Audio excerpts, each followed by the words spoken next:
I think about my favorite diss records of all time, Play With Yo by Dolph is definitely up there. Man, it's a Zaytoven record. It's got that Zaytoven bounce that you hear on a lot of Gucci Mane records.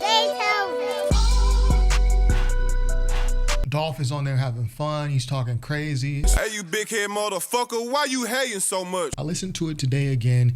It is a little bit cryptic because there I start thinking, is this the song that put it over the edge, did Yo Gotti and Dolph beef? Is this the song that got Dolph killed? Now, obviously, I don't want to go into the whole researching the beef between CMG and PRE and Yo Gotti and Dolph. I'll leave that to the trap lore Rosses of the world. I like Young Dolph's music. It's not really my type of music, but I did like many of his songs. In 2017, I gave Young Dolph Rapper of the Year. This is 2017. You can see the articles dated January 1, 2018. And when I posted this, people were like up in arms, like, dude, are you retarded?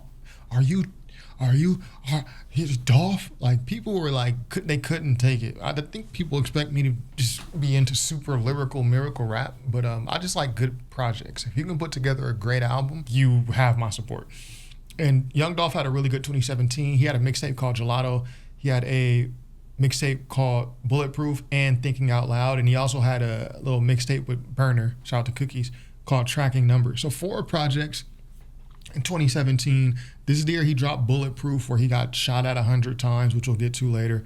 And Thinking Out Loud was my favorite. It's one of my favorite projects that year. You can see I ranked it number 16. So Dolph is someone whose music I did like. I didn't like everything, but I liked a lot of it. And I think I was a lot more inclined to give Dolph's music a lot more chances because I found his interviews very mature, professional. He had a great business mind. Every birthday, buying my house, buying a foreclosed house. So when he get up to 18, when he get out of school, you know what I mean? He get out of high school, he can turn 18, and out of all these years, you've been going to these houses and cleaning them and doing this and doing that to these houses. You get 18, it's like, that's when I'm letting them know, like, okay, these your chain of houses. Dope.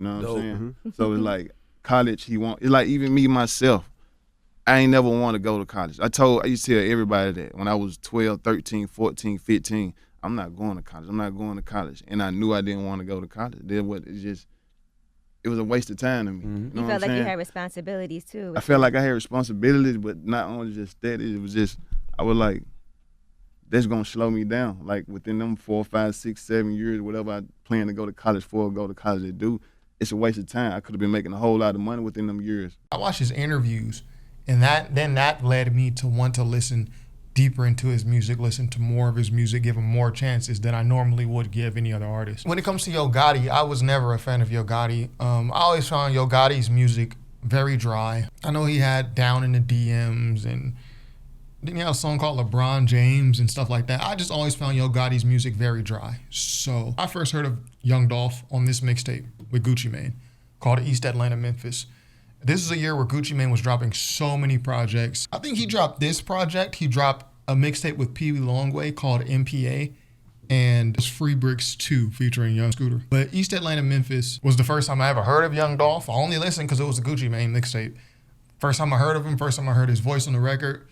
And he had style. Like, he had a very different type of way of rapping. It took me a while to get used to it. So this is what I'm saying. Like, I had heard Young Dolph way before I had gave him Rapper of the Year in 2017. But the interviews is what kind of drew me into him. So when we look at Play With Your Bitch record by Young Dolph, and I'll let the Trap Boy Rosses of the world and the documentary series go into this versus that and get into the whole wars. But when I listen to the record, I'm just here to, look at the music. The issue, according to Young Dolph, is that one, Yo Gotti wanted to sign him to CMG, but Dolph had too much money. Like, it made no sense for Dolph to sign with Yo Gotti. Begging me to sign with you, but I had too much paper. And two, there is an issue with the girl, which Dolph mentions in the record. Found my number in her phone and it hurt your pride. He talks about a Yo Gotti song called Pride to the Side. Was talking about me in your song, Pride to the Side. And he said, yo, you found my number in her phone, that hurt your pride. So those seem to be,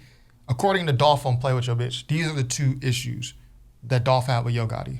There could be more, I could be missing stuff, but I'm just looking at the record. Now also on Play With Your Bitch, there's a, and also I'm gonna say Play With Your Chick, because I don't wanna get this demonetized. Also on Play With Your Chick, Dolph mentions Yo Gotti's brother multiple times. You used to front your big brother. Facts. Found out he a bitch too now. I call him your big sister. Bitch. And the way he mentions him is like, yo, I helped your brother, your big head brother. This is according to Dolph. I helped your brother when you weren't even messing with him at the time. Like, the same little nigga, bro, that was helping your big pussy ass brother put food on the table when you wasn't fucking with him, bro. You abandoned him, and I picked him up, and I put money in his pocket.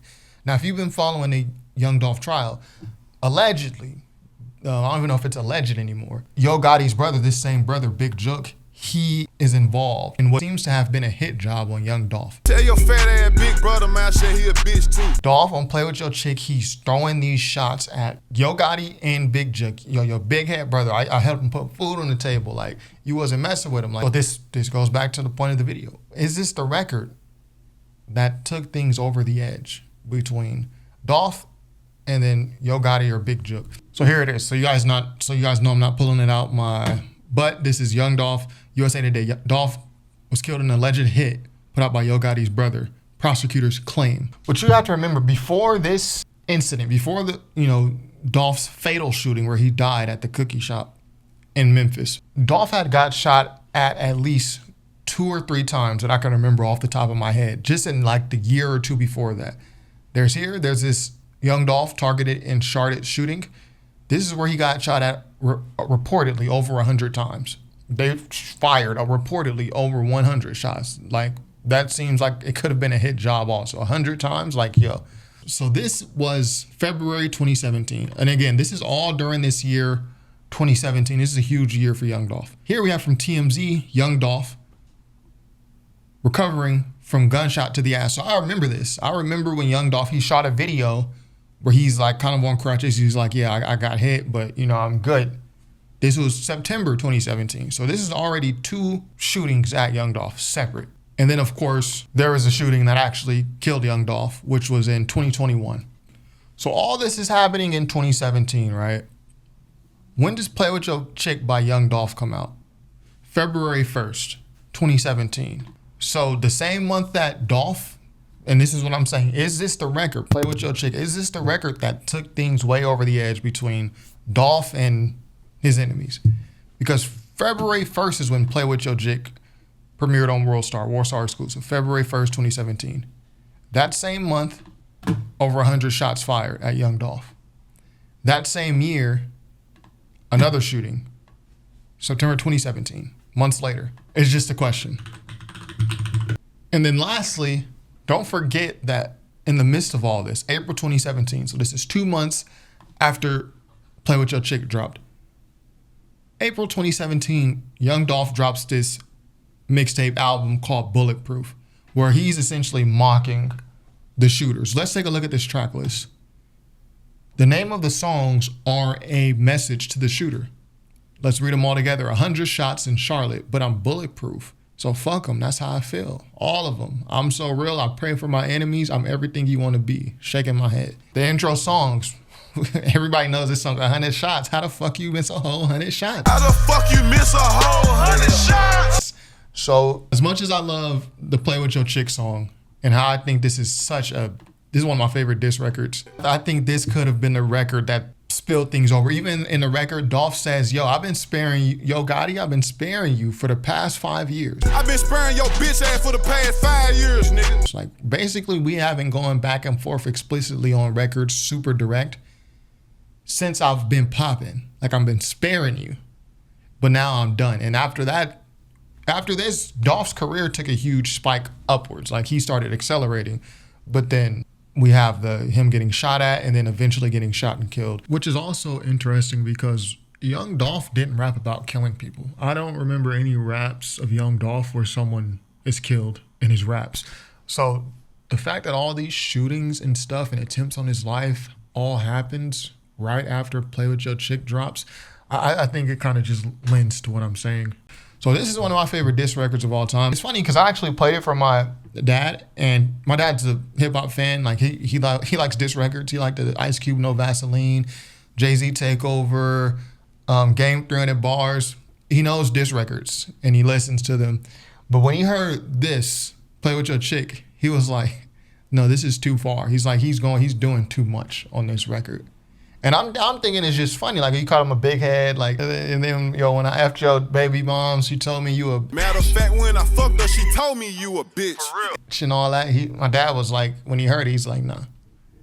Then again, this is a guy who likes diss records. It's not like a guy who's like into Christian rap and all this. He doesn't want to hear any curse words in record. No, he's just like, no, this is too much. And then so it just got me thinking, like, well, what did y'all think of Play With Your Chick? It's one of my favorite diss records of all time. Top 5 for sure. You can throw it up there with Not Like Us, Meet the Grams. To me, this is a very, very good diss record. So yeah, that's all I got for today.